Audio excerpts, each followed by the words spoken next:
네, 시청자 여러분 반갑습니다. 뉴스더 개벽입니다. 한 주간 세계 곳곳에서 발생한 지구촌 개벽 소식을 전해드리겠습니다. 현대 표준 우주 모형에서는 우주가 빅뱅 이후 계속 팽창하며 그 동력인 암흑에너지는 일정한 상수로 간주돼 왔습니다. 그런데 최근 3년간의 방대한 관측 데이터를 종합한 결과 암흑에너지가 지난 45억 년 동안 약 10% 정도 줄어들었다는 분석이 제시돼 학계의 이목을 집중시키고 있습니다. 이번 연구를 이끈 암흑에너지 분광 장비 프로젝트 공동연구팀은 전 세계 70여 개 기관에서 모인 900명 이상의 과학자들이 참여하는 대규모 국제협력체입니다. 2021년부터 본격 가동된 DESI는 미국 애리조나주 키트피크산 정상에 설치된 5,000개의 광섬유 로봇 망원경을 통해 3,000만 개 이상의 은하와 퀘이사에서 나오는 빛을 정밀 측정했습니다.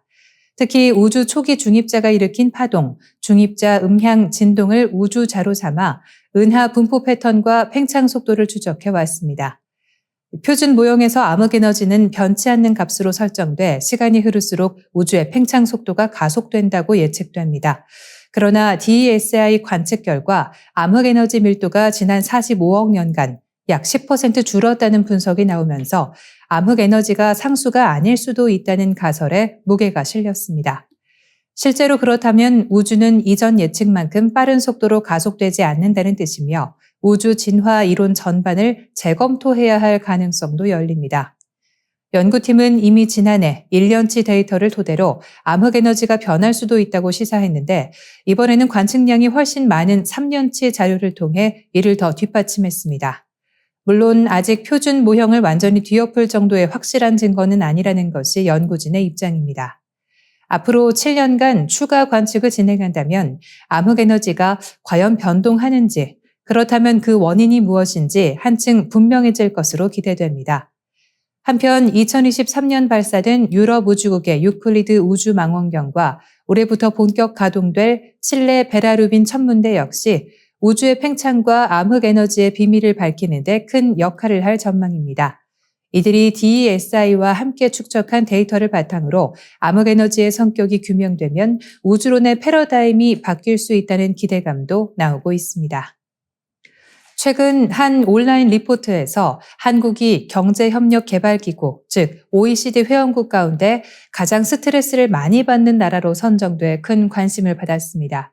높은 교육열과 치열한 경쟁, 비싼 물가와 부동산 가격 등이 주요 스트레스 요인이라는 지적이 나오는데요. 하지만 다른 여론조사 결과를 살펴보면 한국의 스트레스 수준이 늘 최고치로만 평가되는 것은 아니라고 합니다. 영국의 보험사 윌리엄 러셀이 발표한 스트레스 받는 나라 순위에서 한국은 물가, 자살률, 성소수자 안전지표 등에서 낮은 점수를 받아 37개국 중 1위에 올랐습니다. 특히 대기오염 수치와 성소수자 안전도가 미국, 프랑스 등 다른 상위권 국가에 비해 크게 떨어졌고 10만 명당 자살률 역시 가장 높아 전체 점수를 끌어올린 것으로 분석됩니다. 반면 포르투갈과 스웨덴, 에스토니아 등은 오염도와 성소수자 관련 제도가 양호해 가장 스트레스가 적은 국가로 꼽혔습니다. 국민이 스스로 느끼는 스트레스 정도를 묻는 윈 한국갤럽 글로벌 조사에서는 한국이 39개국 중 중간 수준인 것으로 나타났습니다. 스트레스를 전혀 느끼지 않는다는 응답이 1%에 그쳤지만 가끔 느낀다와 자주 느낀다를 합치면 높은 편이긴 해도 극단적인 수준은 아니라는 평가입니다. 우울증 유병률 역시 조사 시점과 기관에 따라 달라집니다. 코로나19 시기에는 한국이 OECD 회원국 중 가장 높은 우울증 유병률을 보였다는 통계가 있는 반면 다른 시기 자료에서는 중간 이하로 집계된 사례도 있습니다. 다만 자살률만큼은 OECD 회원국 중 꾸준히 최상위권이라 삶의 만족도 역시 평균 대비 낮은 편으로 나타나고 있습니다. 한편 통계청 사회조사에 따르면 최근 한국인의 스트레스 인지율은 감소 추세지만 자살률은 높아 사회적 안전망 보완이 여전히 시급하다는 지적이 제기됩니다. 전문가들은 스트레스 해소를 위해 사회적 공감대와 다각적인 지원이 필요하다고 지적합니다. 교육 경쟁, 경제적 부담, 취약계층에 대한 편견이 맞물린 만큼 종합적인 대책이 시급하다는 것입니다. 중국 연구진이 척수마비 환자들에게 획기적인 희소식을 전했습니다. 척수마비로 하반신이 마비된 환자 4명이 뇌와 척수에 칩을 이식하는 수술을 통해 다시 걷는 데 성공했다고 합니다. 홍콩 사우스차이나 모닝포스트의 3월 20일 보도에 따르면 상하이 푸단대학교 자푸민 교수 연구팀은 최근 임상시험에서 3중 통합 뇌 척추 인터페이스 기술을 적용한 수술을 진행했습니다. 이 기술은 뇌와 척수에 전극 칩을 이식해 손상된 신경 경로를 우회하고 신체 기능을 재연결하는 방식입니다. 약 2시간에 걸친 수술을 받은 환자들은 모두 24시간 이내에 다리를 움직일 수 있었고 몇 주 만에 독립적인 보행이 가능해졌습니다. 놀랍게도 일부 환자는 신경 감각까지 회복했다고 합니다. 이번 임상시험의 첫 환자는 34세 남성으로 2년 전 3m 높이에서 추락해 하반신 마비를 겪었습니다. 그는 지난 1월 8일 4시간 동안 진행된 수술을 통해 뇌 운동 피질의 직경 1mm 크기의 전극칩 2개를 이식받았습니다. 수술 후 24시간 만에 양쪽 다리를 들어 올릴 수 있었고 2주 뒤에는 오른쪽 다리로 장애물을 넘으며 보조기를 이용해 5m 이상 걸었습니다. 이 환자는 발이 따뜻하고 땀이 나며 따끔거리는 느낌이 들었다고 연구진에게 전했습니다. 이후 2월과 3월에 걸쳐 수술을 받은 나머지 3명도 모두 보행 능력을 되찾았습니다. 연구를 이끈 자푸민 교수는 과거에는 고급 의료 장비를 해외에 의존했지만 이번에 세계 최초로 독자적인 뇌 척추 인터페이스 시스템을 개발했다며 자부심을 드러냈습니다. 그는 이식 후 3년에서 5년간 재활 훈련을 병행하면 환자의 신경이 재연결되어 장기적으로 장치 없이도 기능 회복이 가능할 것이라고 밝혔습니다. 현재는 3개의 칩을 이식해야 하지만 앞으로는 침습 수술의 부작용을 줄이기 위해 칩 하나로 통합하는 연구를 계속할 계획이라고 합니다. 한편 일론 머스크의 뉴럴링크도 비슷한 목표로 뇌 컴퓨터 인터페이스 기술을 개발 중입니다. 그러나 뉴럴링크가 로봇 팔다리 같은 외부 장치를 연결해 움직임을 구현하는 데 초점을 맞춘 반면 중국 연구진은 마비된 신체 자체를 되살리는 데 성공해 한 단계 앞선 성과로 평가받고 있습니다. 이번 성과는 중국 내 374만 명의 척수 손상 환자와 매년 9만 명에 달하는 신규 환자들에게 큰 희망이 될 전망입니다. 연구진은 추가 임상시험을 통해 기술을 더욱 발전시킬 계획입니다. 기후위기로 전 세계 빙하가 급격히 녹아내리며 수십억 명의 생존이 위협받고 있다는 심각한 경고가 나왔습니다. 유네스코는 지난 3월 21일 세계 수자원 개발 보고서를 공개하며 최근 3년간 빙하 녹는 속도가 역대 가장 빠른 수준을 기록했다고 밝혔습니다. 이 기간 사라진 빙하 면적은 사상 최대를 넘어섰습니다. 세계 빙하 감시 기구의 마이클 잼프 국장은 1975년부터 올해까지 50년간 약 9천 기가톤의 빙하가 사라졌다고 설명했습니다. 이는 두께 25m의 얼음으로 독일 전역을 덮을 수 있는 엄청난 양입니다. 특히 지난해에만 450기가톤이 녹아내렸습니다. 이 빙하의 녹는 현상은 북극, 유럽 알프스, 남아메리카, 티베트 고원 등 전 세계 모든 대륙에서 나타나고 있습니다. 전문가들은 이로 인해 해수면이 상승하며 수많은 사람들이 삶의 터전을 잃을 뿐 아니라 지구의 물 순환 체계가 붕괴되어 식량난이 발생할 수 있다고 경고합니다. 빙하는 전 세계 수십억 명에게 식수와 농업용수를 공급하며 산사태와 눈사태 같은 자연재해를 막아주는 역할도 하고 있습니다. 유네스코는 지금의 속도로 빙하가 녹아내린다면 약 20억 명이 물과 식량 부족에 직면할 수 있다고 전망했습니다. 오드레 아줄레 유네스코 사무국장은 우리는 모두 산과 빙하에 의존하며 살아간다며 이 자연의 급수탑이 지금 큰 위협에 처해 있다고 우려를 표했습니다. 세계 기상기구의 설레스트 사울로 국장도 빙하 보존은 단순한 환경 문제가 아니라 생존의 문제라고 강조했습니다. 기후위기가 빙하를 넘어 인류의 삶 전반에 미치는 영향이 점점 더 명확해지고 있습니다. 전문가들은 이를 막기 위한 즉각적인 국제적 협력과 대책이 필요하다고 촉구하고 있습니다. 중국이 세계에서 가장 강력한 심해 케이블 절단기를 개발했다는 소식입니다. 이 홍콩 사우스차이나 모닝포스트가 3월 22일 보도한 바에 따르면 중국 선박과학연구센터 소속 엔지니어 후하우룽 팀은 지난달 24일 중국어 저널 기계공정에 발표한 논문을 통해 극한 심해 환경에서의 각종 기술적 난제를 해결한 새 절단기를 공식 소개했습니다. 이번에 개발된 절단기는 기존 장비보다 2배 깊은 최대 4,000m 수심에서도 해저 통신선을 정확히 끊어낼 수 있다고 합니다. 중국이 보유한 심해 잠수정, 펀더우저, 스트라이버, 하이더우 등에 장착할 수 있도록 설계된 이 도구는 지상 압력의 400배가 넘는 해저에서도 안전하게 작동하며 강철과 고무, 폴리머로 이루어진 케이블에 유의미한 손상을 줄 수 있다고 알려졌습니다. 실제 지상 시험에서 직경 60mm짜리 케이블 절단에도 성공해 강력한 성능을 입증했다고 합니다. 전 세계 데이터의 약 95%는 이처럼 해저 케이블을 통해 전송됩니다. 따라서 잠재적 충돌 상황에서 이 케이블이 끊긴다면 지정학적으로 민감한 지역뿐 아니라 전 세계 통신망이 불안정해질 위험이 있습니다. 사우스차이나 모닝포스트는 괌 인근 해저 케이블을 예로 들며 만약 중국이 이 장치를 활용해 대중국 견제의 거점인 괌 주변 통신선을 끊는다면 글로벌 커뮤니케이션에 심각한 타격을 줄 수 있다고 지적했습니다. 괌은 미국 정부의 인도 태평양 전략 핵심 기지로 구글을 포함한 여러 민간, 군사용 광 케이블이 연결된 지역입니다. 이러한 상황에서 중국이 심해 인프라를 확장하고 세계 최대 규모의 유무인 잠수정 함대를 운영하고 있다는 사실도 주목됩니다. 특히 남중국해 해저 2,000m 지점에 최소 6명이 한 달간 머물 수 있는 심해 정거장을 2030년까지 가동한다는 계획 역시 해양 안보를 둘러싼 긴장을 고조시키고 있습니다. 개발팀은 이 장비가 본래 해저 자원 인양이나 광물 채굴 같은 민간 분야에 쓸 수 있다고 강조했으나 이중 용도로 활용될 경우 군사적으로 상당한 위협이 될 수 있다는 전망이 나옵니다. 해저 케이블은 국가 간 정보 흐름과 경제, 국방까지 포괄적으로 연결하기에 이를 안정적으로 유지하는 것은 각국의 중요한 과제가 되고 있습니다.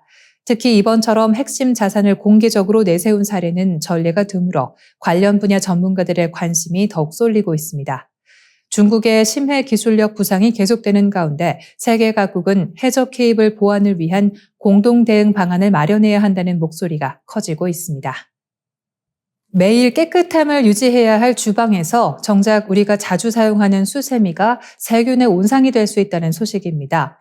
영국 BBC가 독일 포르트방겐 대학의 미생물학자 마르쿠스 에거트 박사의 연구를 인용해 전한 내용에 따르면 사용된 주방 수세미 안에는 362종에 달하는 미생물이 서식할 수 있고 경우에 따라 1제곱센티미터당 최대 540억 마리의 세균이 발견된다고 합니다. 이는 인간 대변 샘플에서 보이는 세균수와 비슷한 수준이라니 충격적입니다. 수세미가 세균 번식에 취약한 이유는 따뜻하고 습한 환경에 자주 노출되며 미세한 구멍과 틈새에 음식물 찌꺼기가 남아있기 때문입니다. 듀크 대학교 링총류 연구팀 역시 2022년 연구에서 다양한 크기의 구멍이 있는 스펀지가 세균 성장을 빠르게 촉진한다고 밝혔습니다. 한편 30대 주부 A씨는 가족들의 잦은 위장 질환으로 인해 수세미를 실험실에 의뢰한 결과 대장균과 황색 포도상구균이 검출돼 적잖이 놀랐다고 전했습니다. 다만 모든 세균이 인체에 해로운 것은 아니며 주방 수세미에서 검출되는 병원성 박테리아의 비중은 미국 프레리뷰 A&M 대학교 조사 결과 약 1에서 2%에 불과하다는 점도 확인됐습니다. 노르웨이 식품연구소 노피마의 솔베이 랑스루드 박사는 주방 스펀지와 브러쉬를 비교한 2022년 연구에서 브러쉬가 건조 속도가 빨라 세균이 훨씬 적게 번식한다고 밝혔습니다. 전문가들은 수세미 사용 후 끓는 물에 담그거나 전자레인지에 돌려 소독하고 1, 2주마다 교체할 것을 권장합니다. 특히 날고기를 닦는 수세미와 식기용 수세미는 따로 구분해 사용하는 것이 바람직하다고 조언합니다. 다음은 수세미를 위생적으로 관리하기 위한 팁입니다. 첫째는 용도에 따라 반드시 분리해 사용해야 합니다. 둘째, 가능하다면 일주일에 한 번 정도 새 수세미로 교체해 주는 것이 이상적입니다. 셋째는 고온 소독을 통해 병원성 세균을 효과적으로 제거할 수 있습니다. 넷째, 사용 후 물기를 확실히 제거해 최대한 건조한 상태를 유지하는 것이 중요합니다. 주방 위생은 수세미 관리에만 그치지 않습니다. 조리대, 식기, 조리도구 등 주방 전반을 깨끗이 유지해야 가정의 건강을 지킬 수 있습니다. 한국의 치열한 영유아 사교육 실태가 외신을 통해 조명되면서 저출산의 또 다른 원인으로 지적되고 있습니다. 영국의 유력 경제지 파이낸셜 타임스는 지난 3월 16일 6세 미만 영유아의 절반을 학원으로 내모는 한국의 치열한 학업 경쟁이라는 제목의 기사를 통해 한국 사교육 문화의 단면을 소개했습니다. 보도에 따르면 한국교육부와 통계청이 발표한 2024년 초중고 사교육비 조사 결과 만 6세 미만 영유아의 사교육 참여율은 무려 47.6%에 달했습니다. 특히 만 5세의 경우 10명 중 8명, 즉 81.2%가 사교육을 받고 있는 것으로 나타났습니다. 이들은 주당 평균 5.6시간을 학원 등에서 보내며 월 평균 33만 2천 원의 비용을 지출했습니다. 특히 영어 유치원이라 불리는 유아 영어 학원의 경우 평균 월 비용이 154만 5천 원에 이르렀습니다. 파이낸셜 타임즈는 한국의 학원을 영어, 수학, 과학, 글쓰기 등을 가르치는 곳이자 매우 거대한 산업이라 표현하며 부모들이 자녀를 인류대학과 대기업으로 보내기 위해 학원에 의존하고 있다고 분석했습니다. 이처럼 학업 경쟁은 조기화되고 있으며 이로 인해 4세 고시, 7세 고시라는 표현까지 등장하고 있습니다. 이러한 교육비 부담은 결국 가계의 재정에 큰 압박으로 작용하고 있습니다. 지난해 한국의 초중고교생 사교육비는 총 29조 2천억 원으로 전년 대비 7.7% 증가하며 4년 연속 최고치를 기록했습니다. 파이낸셜 타임즈는 이러한 교육비 상승이 한국의 인구 위기를 가속화하고 있다고 분석했습니다. 한국의 2023년 합계 출산율은 0.75명으로 OECD 평균인 1.51명의 절반에 불과합니다. OECD 회원국 가운데 출산율이 1명 미만인 나라는 한국이 유일합니다. 또한 파이낸셜 타임스는 한국 부모들이 주입식 교육 시스템에 대한 불만을 갖고 있지만 자녀가 뒤처질까 두려워 사교육을 택하고 있다고 전했습니다. 성균관대 양정호 교수는 부모들이 과거 학원을 다녔던 경험 때문에 자녀에게도 자연스럽게 사교육을 시키지만 이는 노후 자금 저축을 어렵게 만들고 결국 노인 빈곤의 원인으로 이어진다고 지적했습니다. 도널드 트럼프 미국 대통령의 행정명령으로 80년 넘는 역사를 자랑해온 미국 연방정부 산하 국제방송 미국의 소리가 사실상 폐국 위기에 처했습니다. 트럼프 대통령의 강경한 예산 삭감 조치로 인해 VOA와 자유아시아 방송 등 미국의 공공 외교 채널이 멈춰서게 됐습니다. 워싱턴 포스트와 뉴욕타임즈는 이를 두고 미국 공공 언론의 붕괴라고 평가하고 있습니다. 도널드 트럼프 대통령은 지난 14일 미국 연방정부 산하 7개 기관의 구조 조정을 담은 행정명령에 서명했습니다. 이 조치로 글로벌 미디어국의 예산이 대폭 삭감됐고 이에 따라 VOA와 RFA는 방송을 전면 중단하게 됐습니다. 마이클 아브라모위츠 VOA 총국장은 SNS를 통해 1,300여 명의 기자, PD, 행정 직원이 무기한 유급 행정휴가에 들어갔다고 밝혔습니다. 윌리엄 갈로 서울지국장 역시 계정이 차단됐고 한국어 서비스는 웹과 방송을 포함해 모두 중단됐습니다.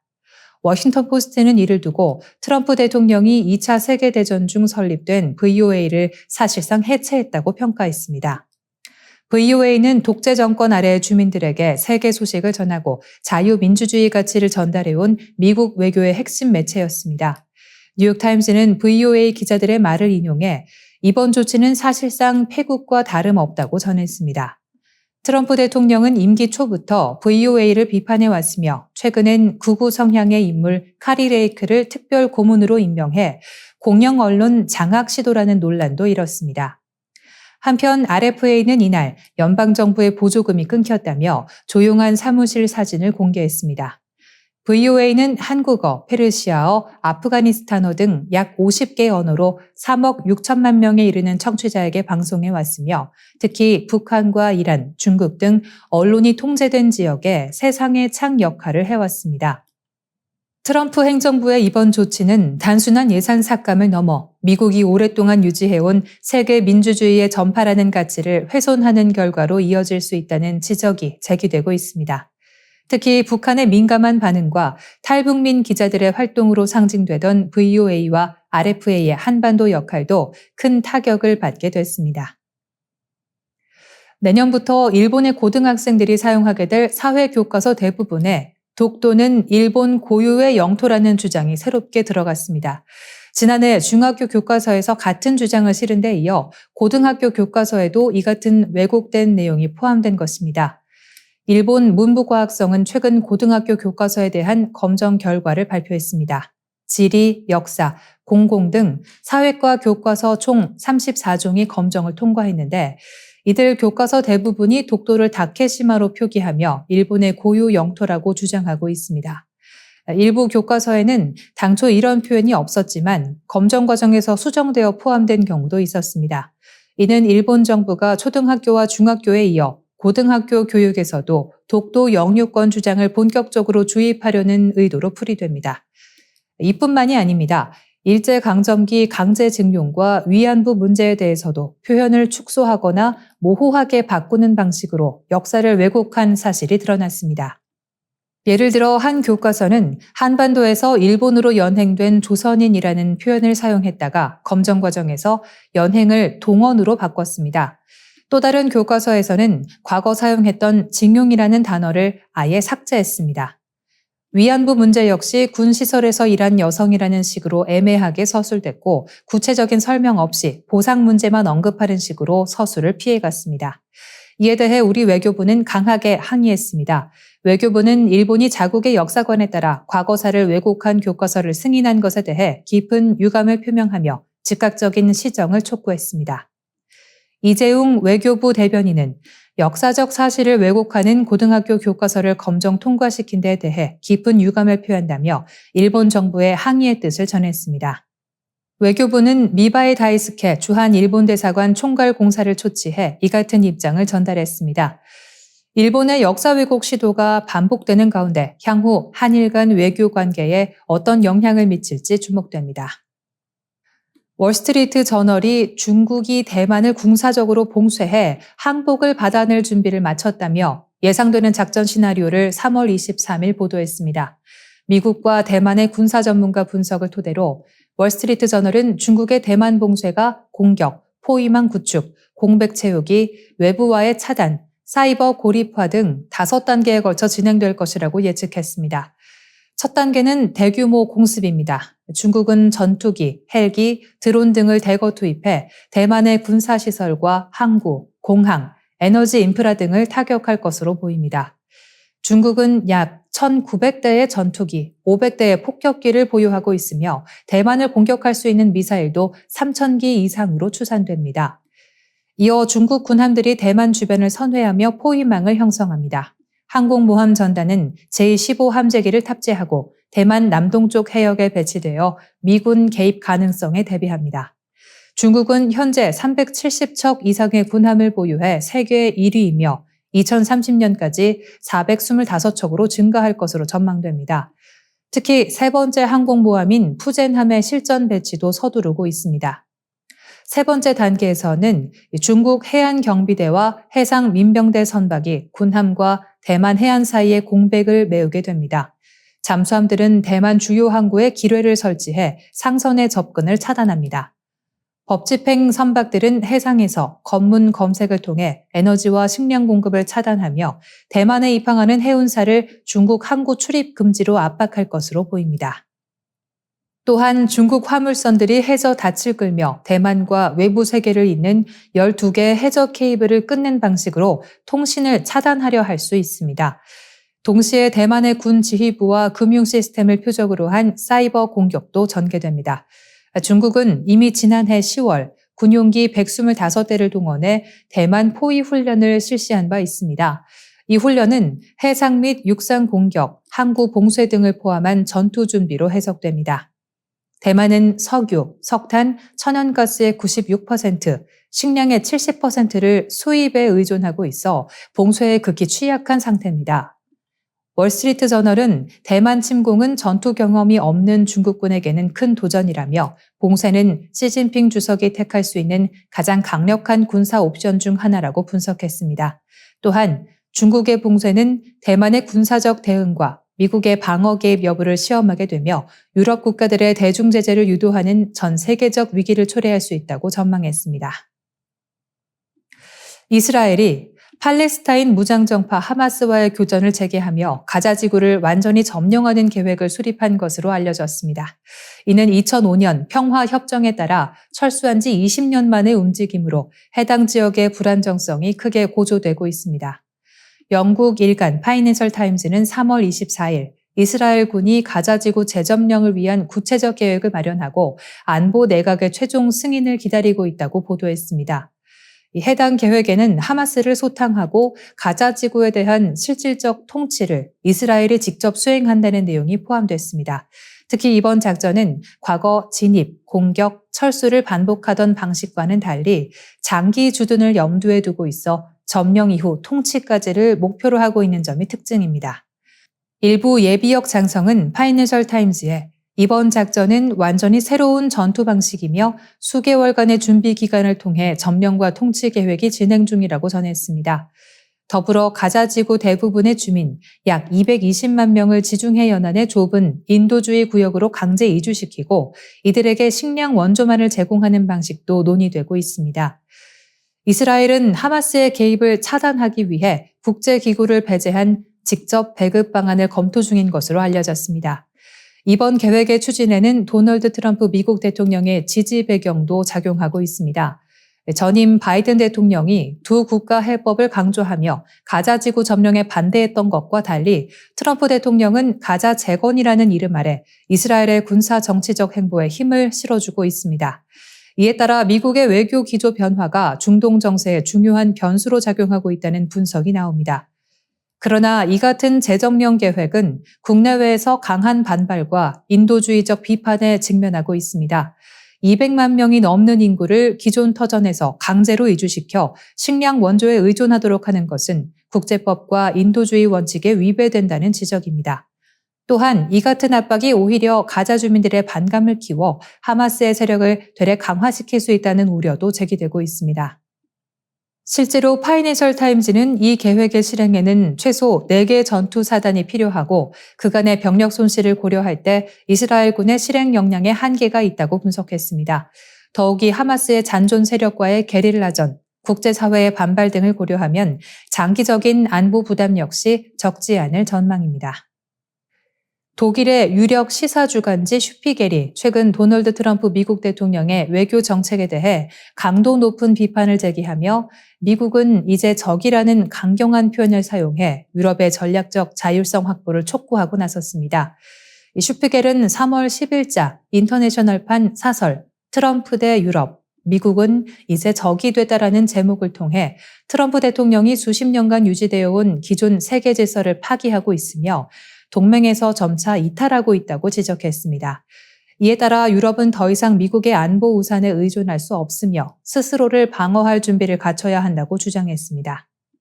사설은 특히 지난 2월 28일 백악관에서 열린 트럼프 대통령과 젤렌스키 우크라이나 대통령의 정상회담이 설전 끝에 파국으로 치달았다는 점을 언급하며 이후 미국이 우크라이나에 대한 무기 공급과 군사정보 공유를 중단한 사실을 문제 삼았습니다.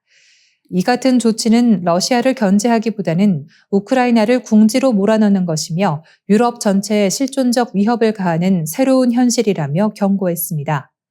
슈피겔은 트럼프는 유럽이 완전히 자립해야 할 필요성을 잔혹할 정도로 명백히 보여줬다고 평가하며 미국의 핵 우산에 대한 의존은 이제 더 이상 기대하기 어렵다고 강조했습니다.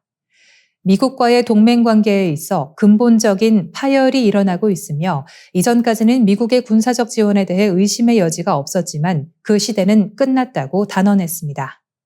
이러한 상황에서 슈피겔은 유럽이 외교적 노력을 지속하는 한편 근본적으로는 미국 주도의 군사, 경제 체계에서 벗어나 독자적인 시스템을 구축해야 한다고 촉구했습니다. 트럼프 대통령의 급진적 변화가 오히려 유럽의 안보의식을 일깨우는 계기가 될 수 있으며 실제로 유럽 각국이 군사력 재건에 나서고 있다고 전했습니다. 독일에서는 차기 총리로 유력한 프리드리히 메르츠 기민당 대표가 국방비 대폭 증액을 추진하고 있으며 프랑스의 마크롱 대통령도 유럽 자체 핵우산 구상을 제안하는 등 방위 자립 의지를 분명히 하고 있습니다. 끝으로 슈피겔은 전략적 자율성은 이제 유럽의 세대적 과제가 되어야 한다며 기술, 위성, 인터넷, 방위 산업 등에서의 대대적인 투자와 함께 핵무기를 포함한 공동 방위 체계를 구축해야 한다고 강조했습니다. 유럽연합 차원의 외교 정책 조율과 정보력 강화, 그리고 비EU 회원국과의 협력 확대도 제안했습니다. 이상으로 뉴스 더 개벽 마치겠습니다. 시청해주신 여러분 고맙습니다.